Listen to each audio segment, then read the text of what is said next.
अब अर्को कुरा हेरौँ त र र ल है यो चाहिँ हेरिहालौँ किनकि ढिला गर्नु हुँदैन है टाइम त छैन त्यही पनि हेरिहालौँ है र कुनै पनि शब्दको सुरुमा र आयो भने त्यसको उच्चारण के हुँदो रहेछ ल हुँदो रहेछ है र आउँदाखेरि ल हुन्छ यो र भन्ने शब्द चाहिँ कस्तो छ भन्नुहुन्छ भने एकदमै उच्चारण गर्न गाह्रो शब्द हो कोहीहरूलाई है यो र र लमा अलिकति गाह्रो छ नेपालमा कसैले अगाडि आउँदा र हुन्छ भन्नुहुन्छ तर मैले र नभनिकन ल हुन्छ भनेको छु है कुनै पनि शब्दको सुरुमा आउँदा यसको उच्चारण ल हुन्छ अनि शब्दको बीच भाग अथवा पछाडि आएमा र उच्चारण हुन्छ जस्तै ग दको थियो नि हो त्यही हिसाबले बीच भाग अथवा पछाडि आउँदाखेरि र हुन जान्छ है तल आउँदा ल हुन्छ तल आउँदा के हुँदो रहेछ ल हुँदो रहेछ है एकैपटक तल र माथि आएमा तलको ल उच्चारण हुन्छ है हेर्नुहोस् त तलको ल उच्चारण हुन्छ भने अनि माथिको र माथि हामी आउँदा र हुन्छ भनेका थियौँ माथिको र पनि अब ल उच्चारण हुन गयो हेर्नुहोस् ल प्लस ल प्लस ल हुन जान्छ भन्ने कुरा बुझ्नु होला कि है यसरी हेर्नुहोस् त यो र भन्ने शब्द कुनै पनि शब्दको सुरुमा आउँदाखेरि के हुँदो रहेछ ल हुँदो रहेछ बीच भाग अथवा पछाडि आउँदा के हुँदो रहेछ र हुँदो रहेछ तल फाक्षीमा आउँदा के हुँदो रहेछ ल हुँदो रहेछ फाक्षीमा ल आए लगत्तै पछाडि माथि अर्को र आएमा है हामी पछाडि आउँदा र हुन्छ भनेका थियौँ यसलाई अब यो ल प्लस ल भएर तलको पनि ल हामीले पढेका थियौँ माथिको पनि के हुन्छ ल नै हुन्छ भनेर बुझ्नु होला है ल प्लस ल भएर ल नै हुन्छ भन्ने कुरा बुझ्नु होला है यो ल प्लस ल त हुँदैन हामी यो पढेका छैनौँ तर यसरी बुझ्नु होला कि बुझ्न सकिन्छ है फाक्षीमा यो र आए लगत्तै पछाडि माथि अर्को र आएमा हामीले फाक्षीमा र आएको अवस्थामा ल भनेकै थियौँ पहिला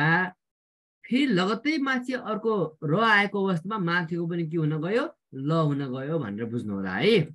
यसरी बुझ्नुभयो भने सजिलो हुन्छ जस्तो इक्जाम्पल हेरौँ त जस्तै हेरौँ है अगाडि आउँदा के हुन्छ भनेका थियौँ ला दि ओ ला अनि दि अनि ओ भयो लादियो भनेको रेडियो है यसको बारेमा नेपालमा कुनै कुनै टिचरहरूले राडियो भनेर पनि पढाउनुहुन्छ तर यो कस्तो उच्चारण छ भन्नुहुन्छ भने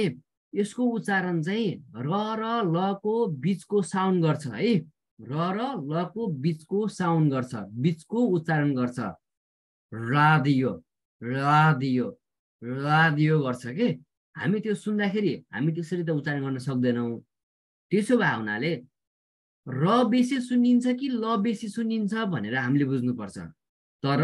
उच्चारणमा चाहिँ ल बेसी सुनिने भएको भएर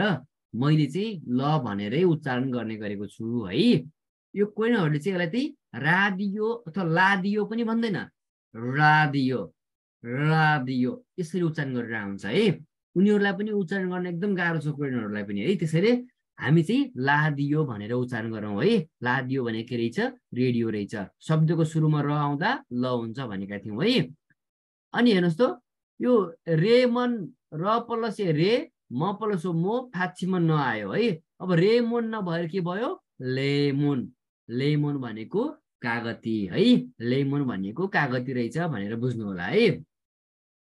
अब हेर्नुहोस् त म प्लस मु फाक्षीमा र आयो अब हामी झुन्डेर आएको अवस्थामा अथवा फाक्षीमा आएको अवस्थामा के हुन्छ भनेका थियौँ ल हुन्छ भनेका थियौँ अब मूल नभएर मूल हुन गयो है मूल भनेको के रहेछ पानी रहेछ भन्ने कुरा हामीले बुझ्नु पर्यो मूल भनेको पानी है अर्को हेर्नुहोस् त ब अगाडि आउँदा फ हुन्छ भनेका थियौँ यो नियम पढ्न नै बाँकी छ ब प्लस ब अब फ भयो है फाक्षीमा ल आउँदा के हुन्छ भनेका थियौँ ल नै हुन्छ भनेका थियौँ है र आउँदा ल हुन्छ भनेका थियौँ लगत्तै पछाडि माथि अर्को पनि र आएको अवस्थामा मुनिको पनि ल पछाडि माथिको र पनि ल हुन जान्छ भनेर बुझ्नु पर्यो है अब फल रे नभएर फल्ले हुन गयो किनकि फाक्षीमा र आयो भने ल हुन्छ भनेका थियौँ फाक्षीमा ल आए लगत्तै पछाडि माथि अर्को र आएको अवस्थामा माथि आउँदा माथि पछाडि आउँदा हामी र हुन्छ भनेका थियौँ तर फाक्षीम लगत्तै पछाडि माथि अर्को अवस्थामा चाहिँ तलको पनि ल माथिको पनि ल हुन जान्छ भन्ने कुरा बुझ्नु पर्यो है फल्ले फल्ले भनेको किरा है जस्तो हेर्नुहोस् त यसको के हुन जान्छ हेर्नुहोस् त एकपटक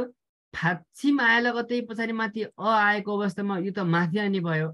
अब आल आयो नभएर आर आयो हुन गयो है, किनकि र माथि गएर उच्चारण हुन्छ, माथि जाँदाखेरि र हुन जान्छ है। आर आयो भनेर बुझ्नु होला है। आर आयो भनेको थाहा छ भन्ने कुरा बुझिन्छ है। ल यति कुरा चाहिँ हेर्नुहोस् त, यसलाई कसरी बुझ्नु पर्यो भन्नुहुन्छ भने रलाई कुनै पनि शब्दको सुरुमा आयो भने ल, बीज भाग अथवा पछाडि आयो भने र, फाछिममा झुन्डेर आएको छ भने ल। अर्को नियम, यो नियम भ्याइयो। अब अर्को नियम हेरौँ है यसैभित्र है। फाछिममा र आए लगत्तै, फाछिममा र आउँदा ल हुन्छ भनेका थियौँ है। र भने पनि भयो, ल भने पनि भयो। यो लगत्तै पछाडि माथि अर्को र आएको अवस्थामा तलको पनि ल, तलको त ल हुन्छ भनेर पढेकै थियौँ। अब माथिको र नभएर माथिको पनि के हुन गयो, ल हुन जान्छ भनेर हामीले बुझ्नु पर्यो है। जस्तो हेर्नुहोस् त, फल रे नभएर फल्ले हुन गयो भनेर बुझ्नु होला है। यति बुझ्नु भयो भने यो पनि केही पनि गाह्रो छैन है।